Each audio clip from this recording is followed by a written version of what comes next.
I mean, we were looking at some data, it's about 12.4 suicides per 100,000. I mean, as a country, can we really afford to even accept a number like that? 1 out of 7 Indians are mentally ill. 1 out of 3 children, 1 out of 3 people who die in India out of suicide is because of family problems. So every family believes, हमारे घर में कुछ नहीं होगा, वहाँ सब होगा. No, never overestimate the resilience of your parents or your children. Seek help, rush. It is cool to go to a psychologist, psychiatrist, a spiritual healer, a counselor. 15 years of your life, Correct. you're only being asked, what would you like to eat? What would you like to wear?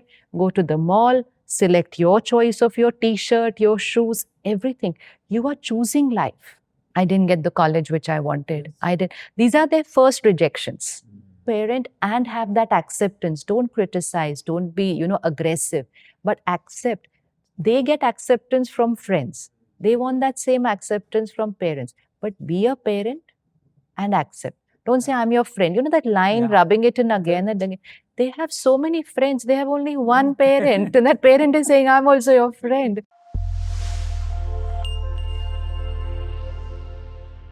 A very warm welcome to another edition of the Think Right podcast with our ever radiant sister BK Shivani and one of the most renowned names in the field of psychiatry, Dr. Harish Shetty.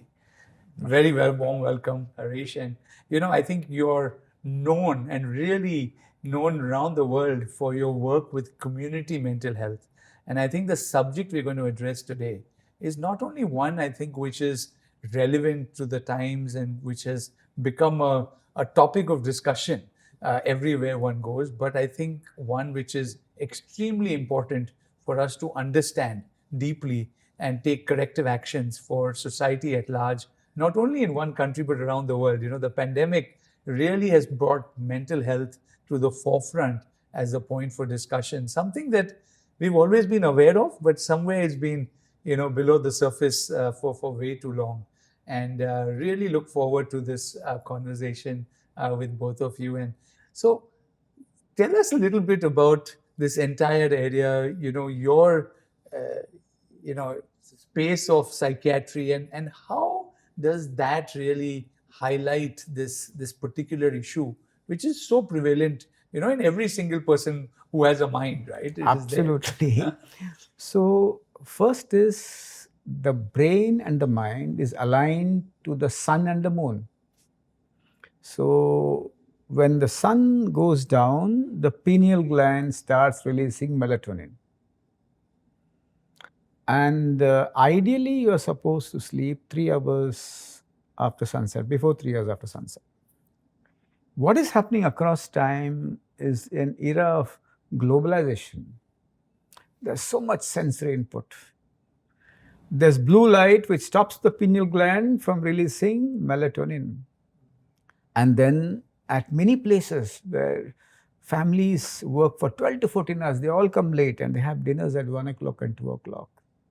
And they don't understand that sleep is not about arithmetic, it's about architecture.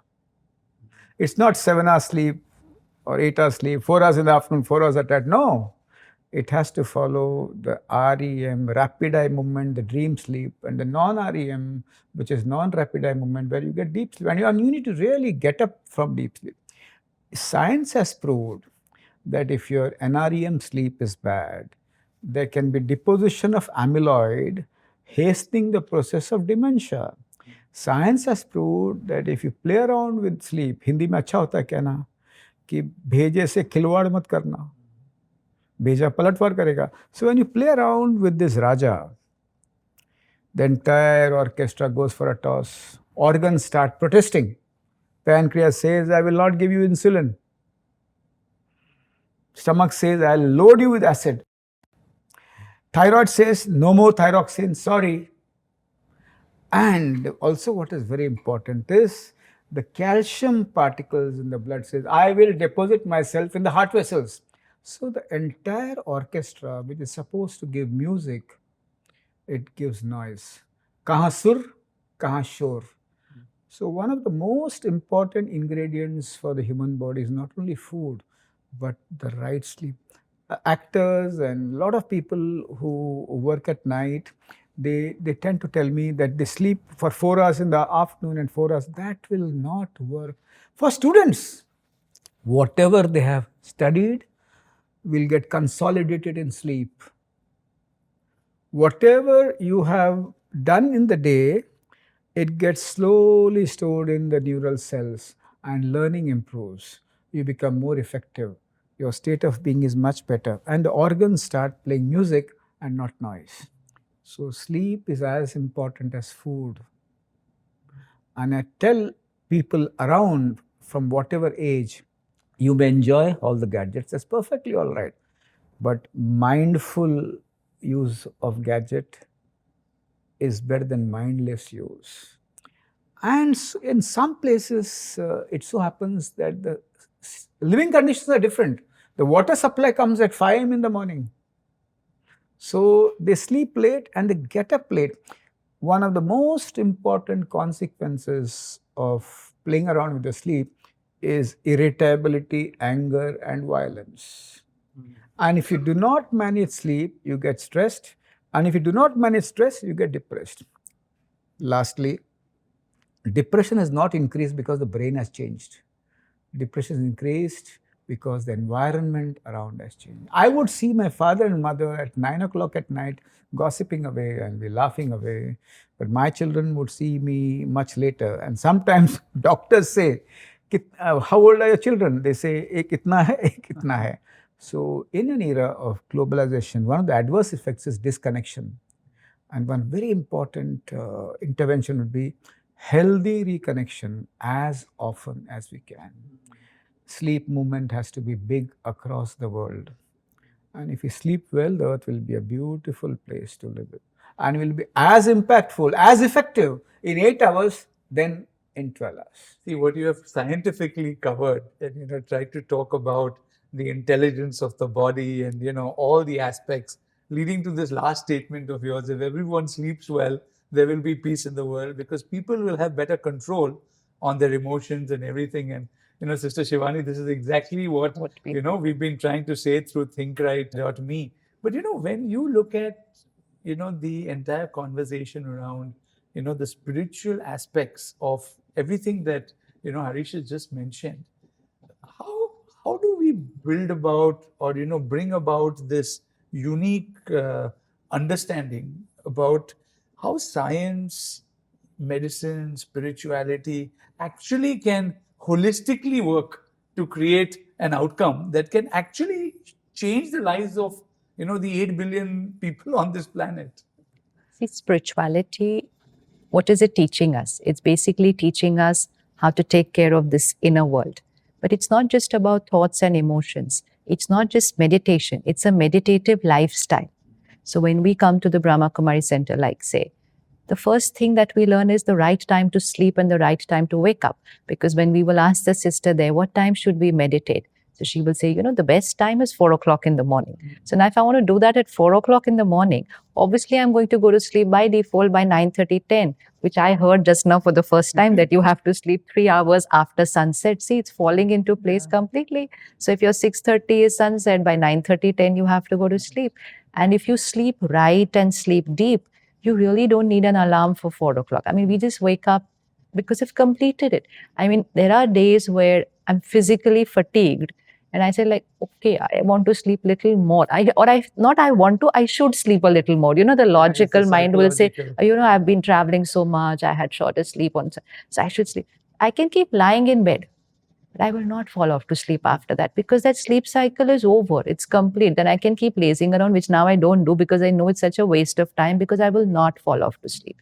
But most people today, even if they wake up at 6, 7, whatever time, they feel like sleeping a little more. And that's why all our phones have snooze buttons. Why does it have us? Why would I want to sleep 5 minutes more after 7, 8 hours? Not because I slept less, because I didn't sleep at the right timing. So it's like the farmer is going to sow the seed. It's not just about sowing the seed. It's about sowing the seed at the right time to get that fruit. So children mostly affected because during their study time and their exam time, they have a very logical reason. No, I have to study late. Once the exams are over, their sleep cycle has changed. So now that same time will be used with entertainment and with their games and those online games. And they will be awake till 1, 2, 3, and then they will sleep from 3 to 8, 9, and they're very like I had my 7 hours of sleep, and they think that they've done the most intelligent thing, that they've slept their 7 hours, 8 hours. Parents are also saying, "Ah, mera bacha 8 ghanta so gaya na. What more is needed?" So this whole education that it's not about how much you're sleeping, but what time you are sleeping and how you are sleeping. Most children today, they study throughout the day, but just before going to sleep, then they say, "Abhi ye mera time hai." So now this is my time to relax. So what is relaxation is only the phone. So then they will watch, they will chat. So I've had these one-on-one with a lot of children. So what do you do once you're in bed? So they say an hour or so goes in chatting. So which is Insta and all our social media. Then after that is my time to start watching something. So I thought I will sleep by 12, but from 12 it goes up to 2 very easily. And then consuming that content, which could be a thriller or a crime show or anything, just before going to sleep. And that is where, like Dr. Shetty said, it is all going to get processed when you go to sleep. So if I consume thriller and crime show and violence before going to sleep, now it's not only the impact with 12 to 2 before going to sleep, during my sleep, that is getting processed. So if irritability will become normal, then fear and anxiety will also become normal because I watched a crime show, I watched something like that. Not once in a while. This is happening on a daily basis for many of them. So obviously it's getting very connected. So spirituality teaches us to lead a high vibrational lifestyle. So that 4 to 5 a.m. wake up time is it's our natural thing. I mean, you cannot be sleeping at that time because it's the highest vibrational time. And then you can study. So for children, they can, then we did that in school actually, that we would wake up early, even if I have to sleep, let's say 4 hours, tomorrow is a board exam. Those 4 hours would be 10 to 2, not 2 to 6. That was always that. It was 10 to 2. Okay, theek hai, I have an exam tomorrow. We heard that phrase, Yeah. Early to bed, Early to bed, rise, early to rise. makes a person That's healthy and wise. yeah. I think that was today is somewhere, lost with it. That's because our parents were sleeping that way. The parents today are also not sleeping early because of their lifestyle.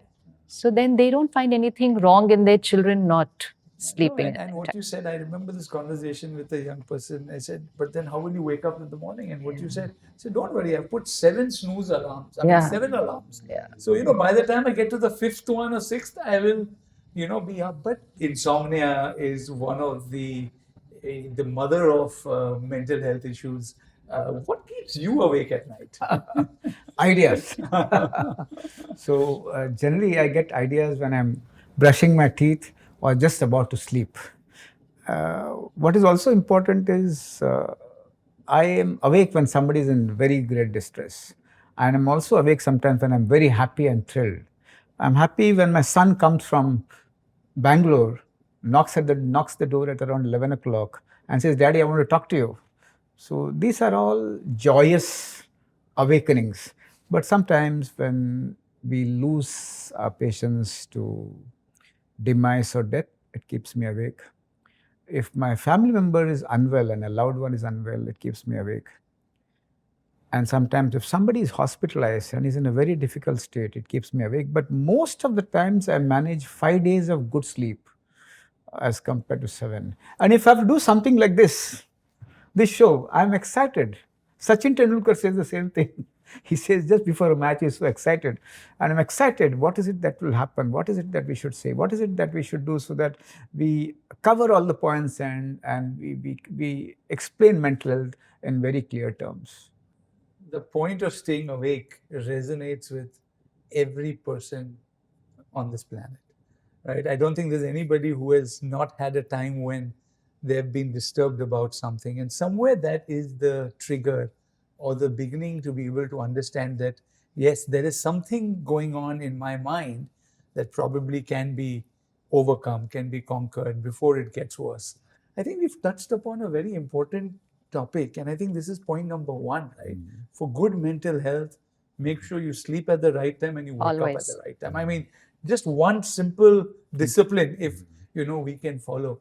But Sister Shivani Harishuri was talking about children, and one of the areas where you have done immense amount of work, is in schools and colleges, and working with children to ensure that they live productive lives, they are able to become the best version of themselves. So how is that community particularly dealing with areas like this today? And maybe also take us a little bit through the change you have seen, pre-pandemic, post-pandemic, and why is there a need for an alarm bell today? Is there, firstly? Number one is that post-pandemic things have been difficult. It's like caging all the animals living in the jungle freely into a zoo. And kids felt the zoo syndrome. And once you are caged in a zoo for a long time, your drives go down, your ability to think clearly goes down, your memory goes down, and the orchestra gets haywire. So what we see in schools is a lot of irritability, a lot of, they call it back answering, but a lot of anger expressed without reason. A lot of children have very poor grades, even in spite of the fact that they're very good. A lot of children, honestly, sir, have depression just because of this. What I see, and when I go to schools, principals jump at me and say, there's no discipline. There's no discipline, Dr. Shetty, the world has gone for a toss. I tell them there's nothing like discipline and indiscipline with children. Appropriate behavior and inappropriate behavior. Let us convert inappropriate into appropriate. What do we do there? I said, let us be less intolerant and more tolerant to homeworks not done.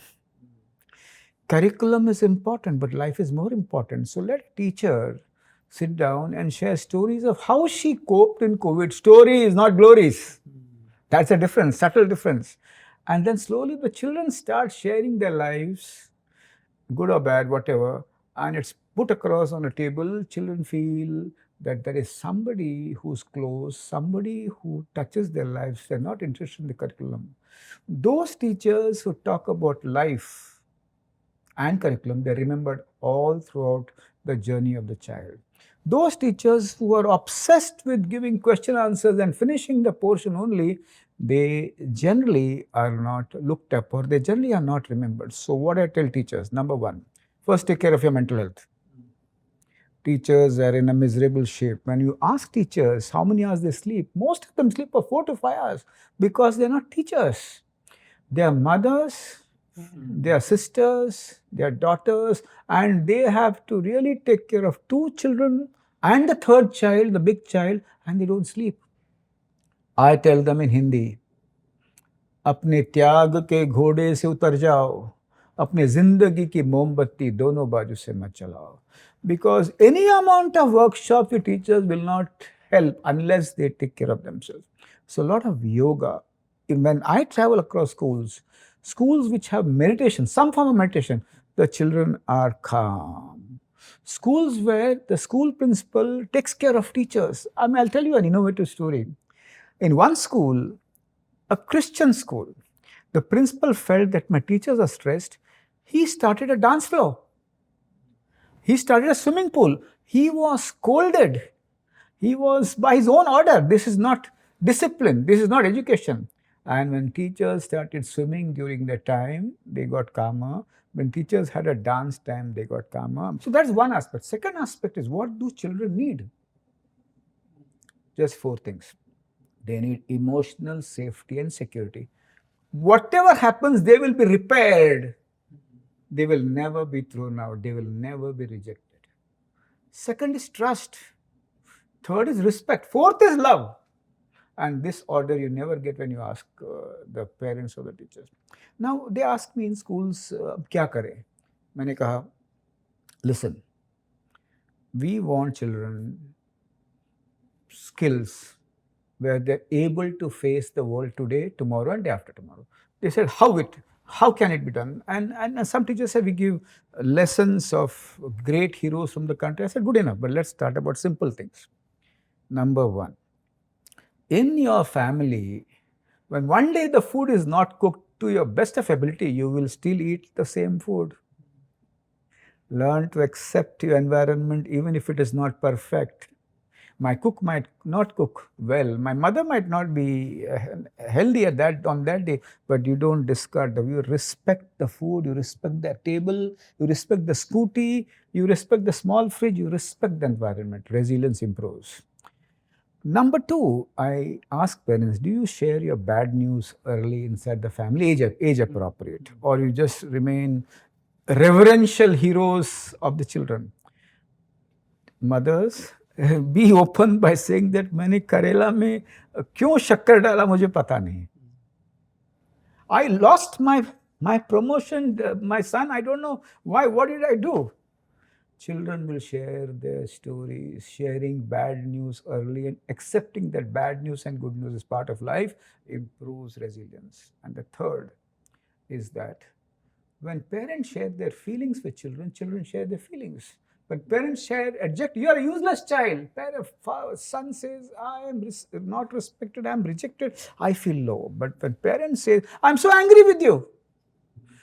I taught you all night this maths and you did something wrong. And if he says, I'm so angry with you, there is bond. As I always share with ma'am in their workshops is, feeling से feeling टकराए तो दिल डूबा जाए, आजा प्यारे साथ हमारे काहे घबराए. So bonding. Now I have started, Didi, that I tell children after COVID, touch the feet of your parents.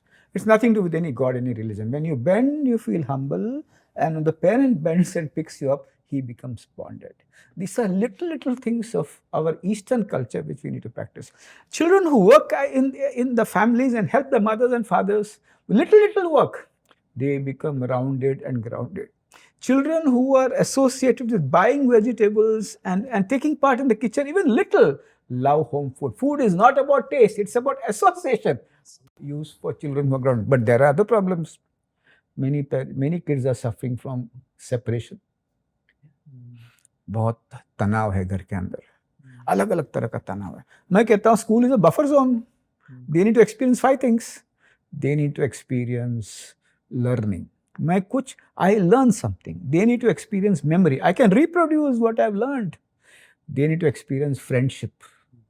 I can make friends. They need to experience play. मैं खेल सकता हूँ 6 hours of, and they need to experience acceptance. And for parents, I understand that you have expectations, but do you remember that when a child came out of your womb, either naturally or through an LSCS, he did not show a mark sheet.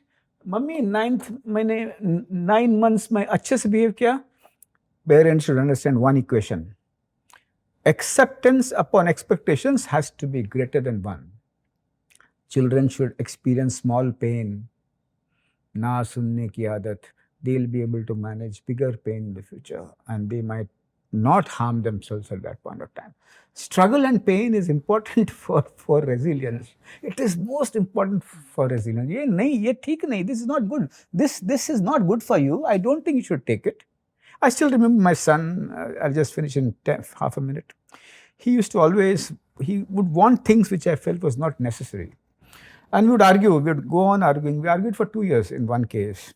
And my wife would say, why are you wasting time? What would your father would have done? He would have given you 2 tight slaps and you would have kept quiet. I said, no. And no humiliation, no insulting. But this is what I don't think you need. Saying the no respectfully. And he argues and discusses. And I learned 2 things in this. Number 1, when you respect and don't humiliate, the bonding is beautiful. And number 2, CEOs are not born in MBA schools only.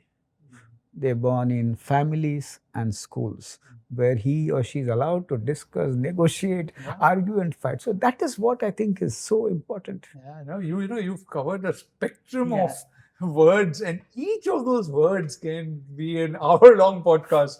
You talk of trust, you talk of respect, love, learning, play, friendship, each of these words. But one thing I changed. Yeah. 20 years back, I would say, Sister Shivani, trust your child completely. मैंने बदल दिया उसको. But Trust your child completely, but keep your eyes open. Correct. And it's the other way around too today. Today, I think it is what you rightly said, it is so much of a give and take. It is about a Transaction. collaborative approach to making things happen. Yeah. And that requires, the circle of trust and therefore the community play. I mean, I think having the right sangat or the right community makes a big difference. Absolutely. Right.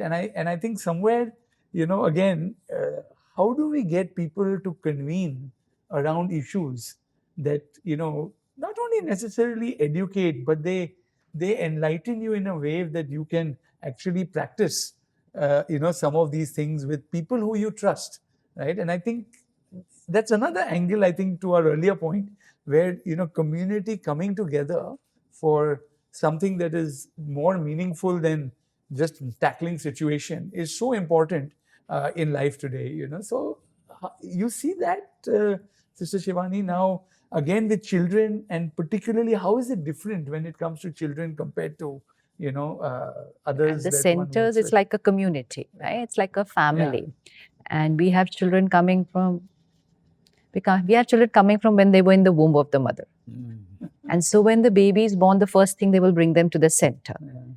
And then while the child is growing up, they come to the center. They don't understand that they're coming to a meditation center. For them, that is like an extension of their house.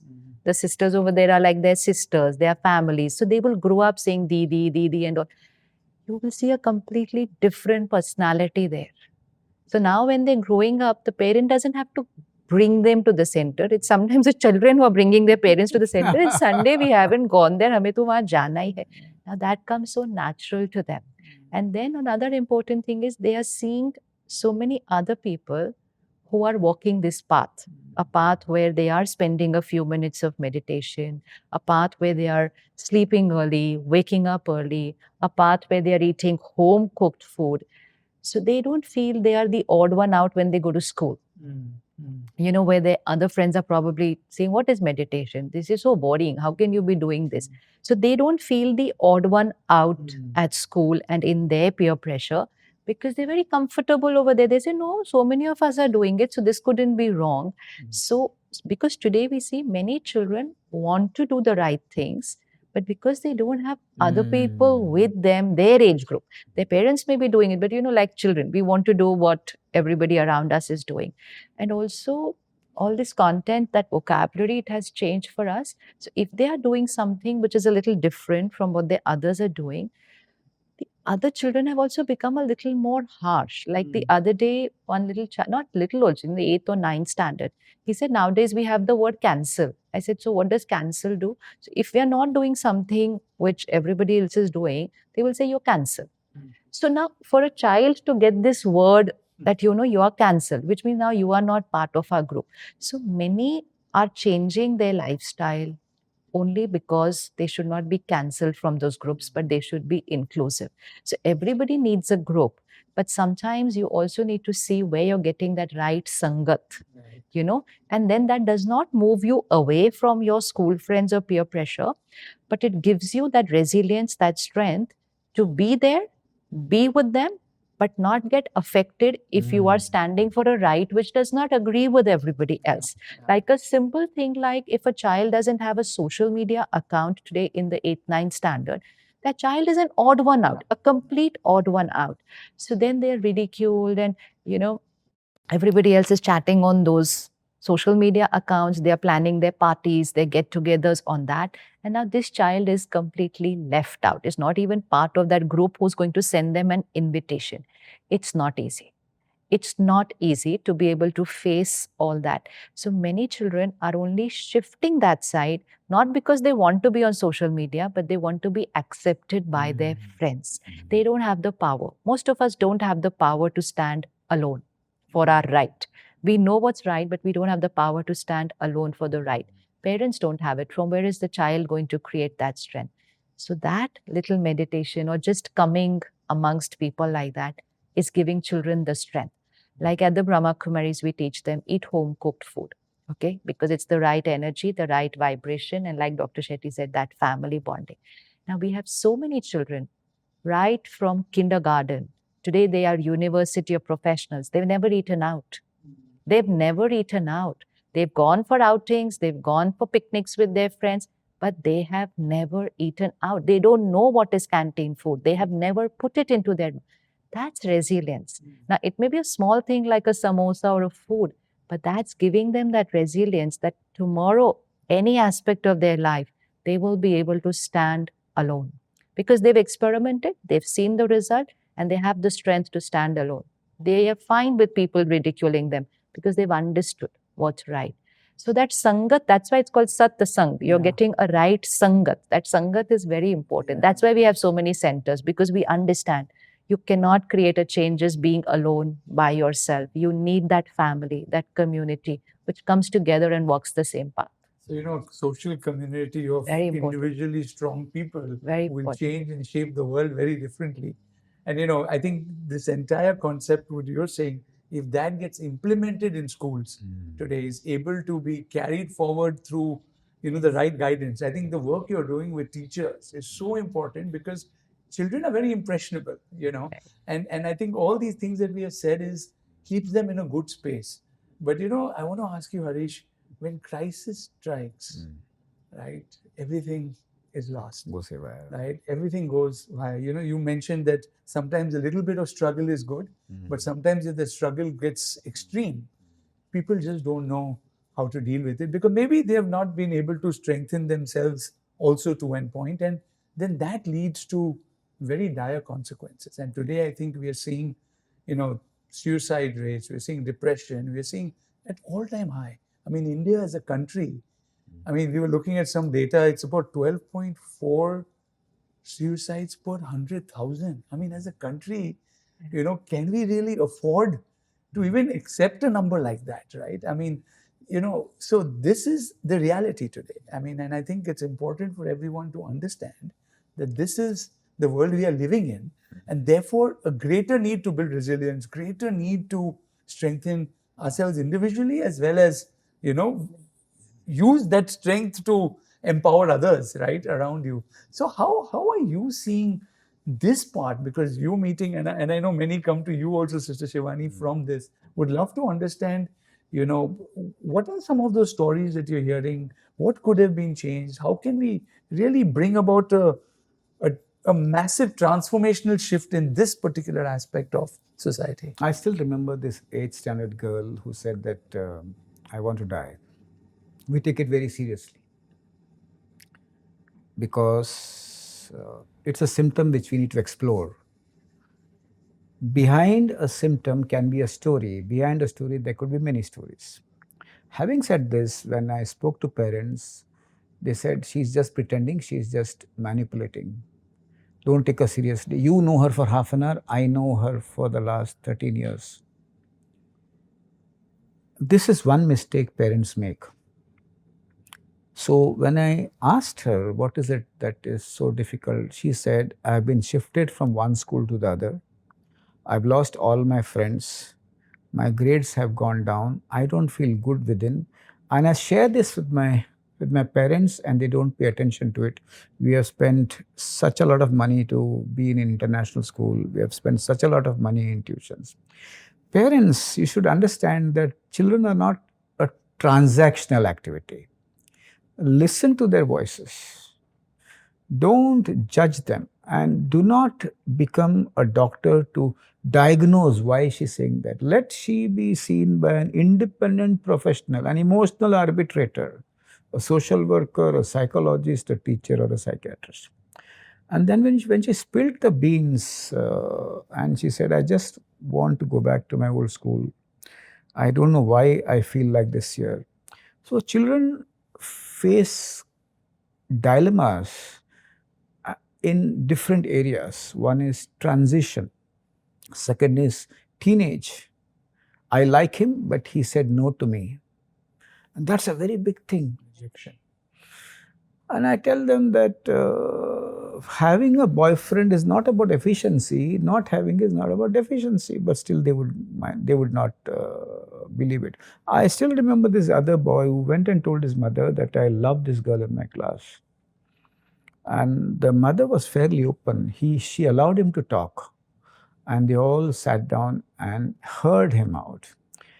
And slowly that helped the child, the boy, when he had a breakup, he could go and tell his mother. If he was admonished, there could have been difficulty. So, listening to the voices of children, not overestimating their resilience, not feeling that you know everything about them, using emotional arbitrators just as we use financial arbitrators, and relying on a young psychologist who is not married. Sometimes they come and say, "Uski शादी नहीं हुई, वो मेरे बच्चे को कैसे समझ पाएगा?" And relying on this and seeking mental health checkups frequently is very, very important. Having said this, I need to give you some facts. Age of the first episode of depression has gone down. Age of the first sexual intercourse has gone down. Age of the first episode of suicide has gone down. Age of the first intake of drugs have gone down. Age of the first act of violence also has gone down. So children are no longer children anymore because of that heavy sensory input. The changes are happening much earlier. So as Shivani's sister always says that having a meal together, Shivani's sister always says so many beautiful things. But parents come and tell me, हमारे पास वक्त नहीं है. We have no time. I'm a CEO in the company. I'm a vice president. I'm a school teacher who has to give tuitions. I sit down and ask myself, what should I tell them? And I found an answer while brushing my teeth one day morning. Every era has its problems. Every era has to find its own answers. Absolutely. So it's not the quantity of time, not the quality of time, but the intensity of time. And if you have 5 minutes with your son when you come back from your office,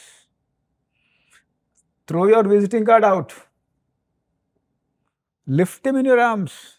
Hug him against his wish or her and say that, I love you. How was your day? And she will say or he will say, how was your day? And you share each other's day. What to do? My CEO has really hit me hard today. He's asking me to do so many projects. I was so angry at him. And the child will say, my geography teacher was awesome today, but my maths teacher sucked big time. And that conversation, even if it happens for 5 minutes, bonding is there.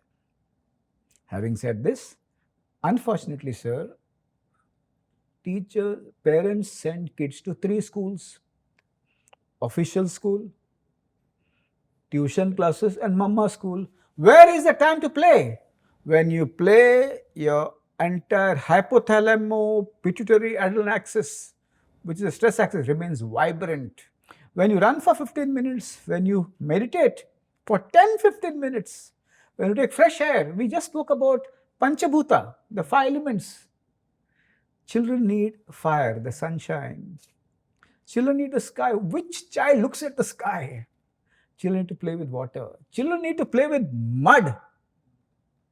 And children need to be very close to nature. If you deny all this, there will be depression. Now sometimes any child or any adult might just go into a spell of depression. And because mind is like a fuse, it can go off without reason. And science as of now does not know whose mind can go off and whose mind cannot. Do not. Maybe after 15 years we'll find out. So treat the state. Don't go behind. Hindi में कहते हैं ना मूलभूत कारण, root cause analysis. नहीं यार. It's fractured of the mind. Shivani Ben's very favorite sentence. It's fracture of the mind and you need to seek help. Just like when your leg is fractured, you will not ask him to run. You will not say, make your leg strong, run. They'll say, rest your leg, get operated and then do physiotherapy. So it's important to acknowledge that these things can happen in the best of families, in the best of environments, with the best of parents. And that will help children to come back. 3 more symptoms. Stomach ache, I don't want to attend school. Headache, I don't want to attend school. Very common complaint. Explore what is happening. See if there is any fear of the Hindi teacher or a maths teacher or anybody, and you'll find you'll be able to solve the problem. Sometimes children deny going to school, and it's known as separation anxiety disorder, where the school and the family should come together so that the children slowly start attending school one step at a time. Sometimes during a breakup, I tell them, teach them that breakups are normal, it builds muscles of the mind. a very light-hearted man. I would like to share, Madam Sister Shivani, but you might get upset. Falling in love is only one emotion, love. Breakup is so beautiful. There is anger, there is sadness, there is envy. And what is wrong if you cry and hug your mother and cry, hug your father and cry? And you might calm down. But I tell all boys and girls, never die for a guy. Guy means both men, a boy or a girl. Life is so precious. This is the best product of the cosmos. And whenever you are down, kill shame and seek help. 1 out of 7 Indians are mentally ill. 1 out of 3 children, 1 out of 3 people who die in India out of suicide is because of family problems. So every family believes, हमारे घर में कुछ नहीं होगा, वहाँ सब होगा. No, never overestimate the resilience of your parents or your children. Seek help, rush. It is cool to go to a psychologist, psychiatrist, a spiritual healer, a counselor, and announce it to the world. I still remember when somebody said that, Dr. Shetty, this boy, 12th standard boy, I was inspired by your lecture in the class, and I announced to all my friends that I had depression. And his best 4 friends stopped speaking to him. One friend said, my father says, don't mix around with him, you'll get depression. The second said, you would not know how to help him, so you will focus on your studies, otherwise you will go down. The third said, you should stay away from mentally ill people. And the fourth said, find new friends. I would want to tell all parents, let your children help other children. The biggest learning in COVID was, when everybody is safe, I am safe. So I think these are the small nuggets, because if we are all safe, I am safe. If we look at ourselves as a part of the big whole, part of the community, we also become healthy. But if you say, my father, my mother, my children, and me, I don't know what's happening on the next door, it will come back to you. Vasudev Kutumbakam. Absolutely, sir. I think that connection, I think you talked about that. Connectedness. I'm not saying it. Is so important. It's Harvard is saying it, so people are taking it seriously. You know, you said you fall in love and then probably you rise in love the other way around. Absolutely, right? Because absolutely. I think it's a journey of different emotions, but would love to hear how Sister Shivani, how would you, address this particular topic when it comes to young people and, the challenges that they are facing with mental health. We receive emails which will talk about the breakup, and the last line would be, I don't want to live. And then line after that would be, my parents should not know about this. Yeah. It's like a structured email, because they can't talk to their parents about it. But another very important reason is, the ability to listen to a no. So a breakup is a listening to a no. It's a rejection. But as a child, how many no's did I listen to? So when we were growing up, we had more no's. Maybe because of lack of resources, maybe because of family structures. It's very typical. Like if I say, I don't want to go there, nobody's going to listen to me. They say, you have to go there. We didn't ask you whether you want to go or you don't want to go. We're telling you, we have to go to their house. Let's say it's a relative, it's a celebration. I don't feel like going. No. Are you not well? No, I'm well, but I don't want to go. You have a choice. You have to go. At that time, we would have complained, we would have cried, we would have like, kya hai? My parents are so strict. But actually, that was building resilience. That was building resilience. Even a simple thing like, you have to eat this. This is what is there for lunch today. You like it, don't like it. No, it's healthy. So your mother has cooked it for you. For a little child, even that is a no. That I haven't got what I want to eat. So that's a no. I'm not getting to wear what I want to wear. I'm not getting to go where I want to go. I'm not allowed to stay late outside. I have to be back by 10. Those have-tos were many at that age. We thought our parents were very strict. And so we as parents, this age group, thought we will not be very strict parents. We will be friends. That was another word we learned from somewhere. And we started parenting them saying, I'm your friend. So the minute you say, I'm your friend, your ability to be strict, to be assertive, loving, caring, accepting, but the parent knows what is right, what is not right. But today we were friends, we had resources, we had somebody cooking for us. So we see mothers asking those little ones, आप क्या खाएंगे? What would you like to eat? Now, what is a 3-4-year-old child knows what is right to eat? But when I talk to these parents, they say we are teaching them to create choices. Again, it's learned from somewhere that we're teaching them to create choices. So now, first 15 years of your life, you're only being asked, what would you like to eat? What would you like to wear? Go to the mall, select your choice of your t-shirt, your shoes, everything. You are choosing life. You are not facing any scene which is not your way. I meet people who I say, your child has not come with you to the temple. No, I asked them. They said they don't want to come. Chapter closed. So I said, but isn't it good for your child to come to the temple, be a part of this worship? They say, we can't force them. It's such a accepted thing that we can't force them, and they feel it's the right thing. Children should not be forced.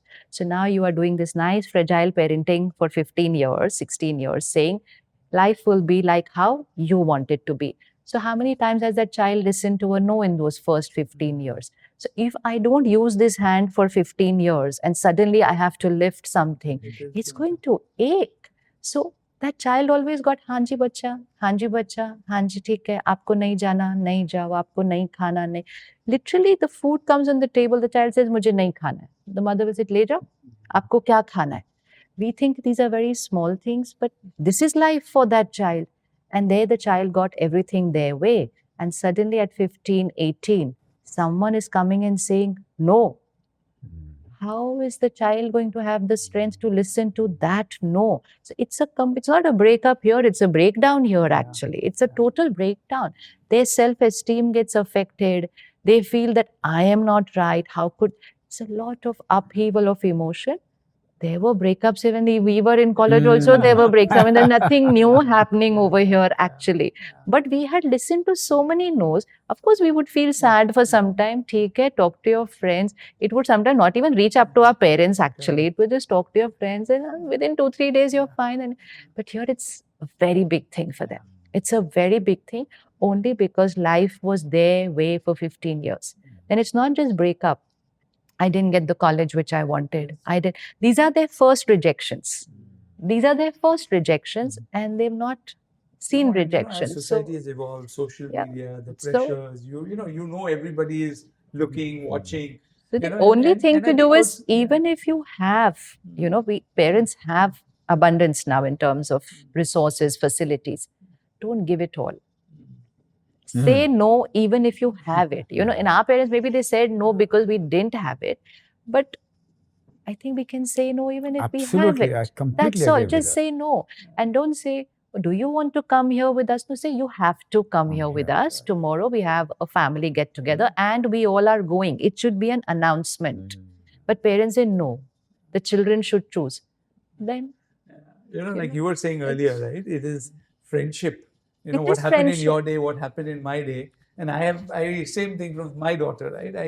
I used to be the same. I'm a friend and, we should talk more and discuss. And once I said, don't do this. And he said, no, I'm going to do it. I said, but I'm your father, I'm your parent. No, you're my friend. Are you my friend or No, you're my you're my parent? No, but you have. But there is both aspects Yes. in a Absolutely. person, right? A parent can also be a friend, and a friend can also be a See, responsible what is a person friend? What is a guiding you. friend? A friend, see, why we said we want to be friends? Because our parents know we were not able to share everything with them. Whatever, maybe that era was like that, not that they were strict, but it was just like, maybe it was just that Maryada line that we would not go and talk to them about certain things. It was a Absolutely. Maryada. It was not that they were strict or they would have not heard us out.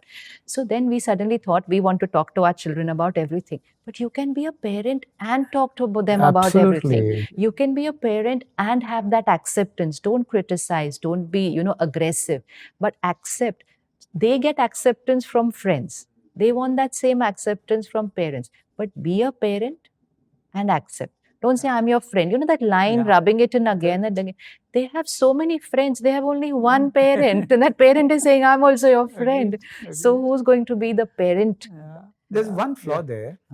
When somebody says he's a parent, he doesn't know the meaning of a friend. I'm your friend would not mean that I listen to all things which he says. Right. Would not mean that he listens to all what he says, but there is a dialogue. And I'm very clear of and supportive of what Sister Shivani said. In Indian families, there are few rules Yes. and many guidelines.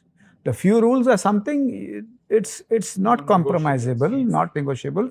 If there's a family get together, if there's marriage, you have to come. You have to respect food.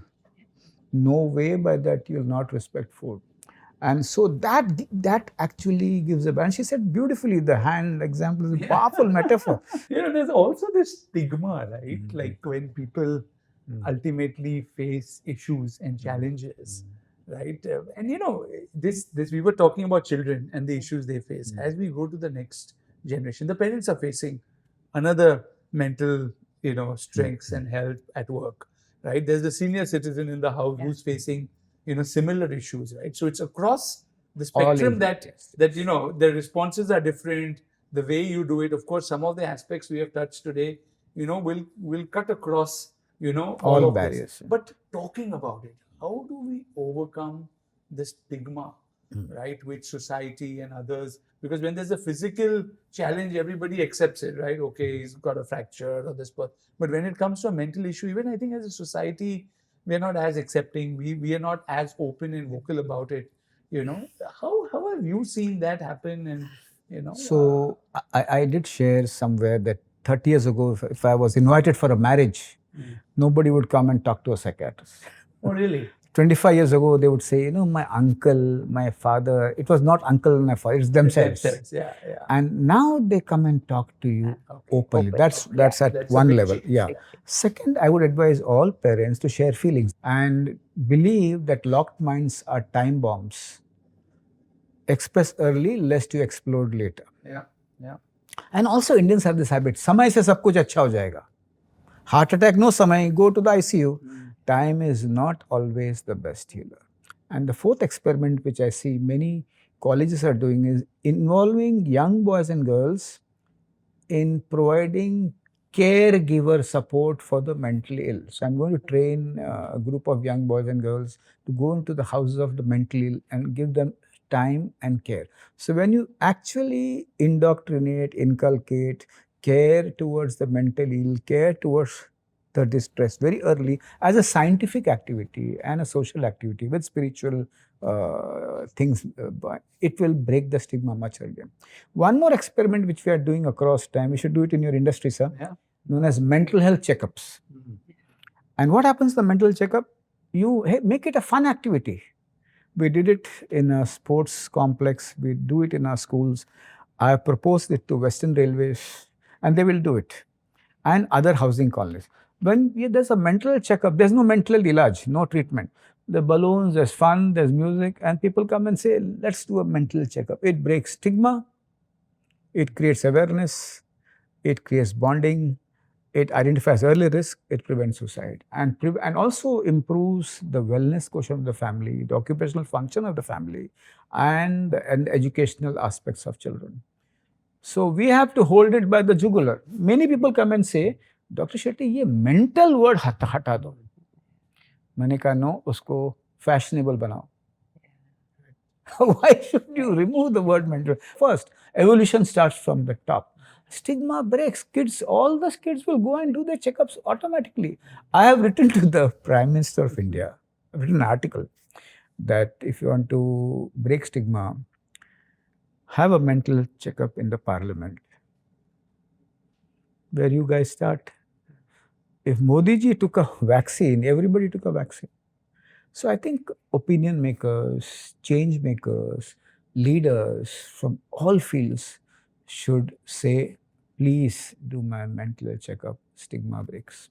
No, and given the gravity of the situation, you said you have also coined the term mental health soldiers. I've seen that, mental health evangelists, right? And these people, who want to do something meaningful. Today we find a lot of young people and even CSR budgets from companies, etc., being committed to climate change, to sustainability, because we realize the importance that there won't be a planet left if we don't address it. I think the importance of mental health is probably as significant, if not more significant, because this concerns that individual, who can, of course, first manage themselves, but otherwise cause a lot of harm also to society in many different ways. And we're seeing that happen, around the world, significantly. So I think, highlighting the importance of this cause is something that, hopefully this podcast has been able to bring out to many others. But before we end, we have this section called Mindful Minute, where I'm going to just probably ask, crisp answers to some questions that will help, some of our audiences understand some of these things a little better. Also get a little flavor from your side. What's a book that everyone must read on mental health? Bhagavad Gita, Emotional Intelligence, and Patanjali's Raja Yoga. Do you have some book that people should read? I've not read any book on mental health. She's a walking, talking book herself. I've not read, so I wouldn't know. Okay, one myth about mental health that you want to debunk. Mental health or mental illness is not caused by stars, by moon, by the astrological kundali. It's all science. It's the body. It's the body. Environment can cause it. So just like when you have sugar, you check your pancreas. When you are sad, depressed, feel hopeless, feel worthless, have a headache, you cry, you get very abnormal thoughts, rely on science and not on stars, the moon or the sun. Though Surya Namaskar is very good, but take medicine and treatment and do all forms of meditation along with that. Your go-to relaxation technique. Go to relaxation technique. Stop consuming content for some time. That's not the relaxation. That will only make you more in the opposite direction. And then just sit few minutes with yourself, create nice positive thoughts, affirmations that we call, and the mind will just go cool down. One self-care practice that you do personally. Vipassana and yoga. Recently there has been a gap, but this program will give me an impetus again. I'll try that 4 o'clock meditation. My mother-in-law, when I wake up sometimes at night, I see my mother-in-law doing yoga. Everybody is angry, but she's doing the right thing. I'll tell her that I met you and you're actually doing the right thing. I'll try at least the 5 a.m. meditation. Within that, that stillness and that silence, I think the impact is very different. Absolutely, sir. I think we all tend to experience it briefly, but it is about sustainably doing everything 24/7. Absolutely. And I think it's been such a joy and a pleasure having this discussion. And I think all that we can really take back is being mindful about mental health, every moment, every day, and not only for yourself, but even for the people around you. And I'm sure if we all work on this problem together, it won't remain a problem anymore, but it'll turn into something, what you rightly said, resulting in a joyful society that we can all be so privileged to belong to. So again, thank you so much, Dr. Harish Shetty. Really enlightening, really enriching conversation. And thank you, Sister Shivani, as usual, for really, adding the glow to this lovely podcast. Thank you. Studies show that over 50 million Indians suffer from anxiety and depression, and that number is only growing. How can our country become a superpower if our superheroes are dealing with problems of the mind? The Bharatiya attribute of Sankalp se Shrishti, the ability for us to use our mind to create the future, is a very, very powerful concept. It is with that in mind that we created the ThinkRight.me app. We would give you powerful meditations, affirmations, be able to help you transform your life in a manner that only you will be able to realize and imagine after doing so. So go there and download the ThinkRight.me app.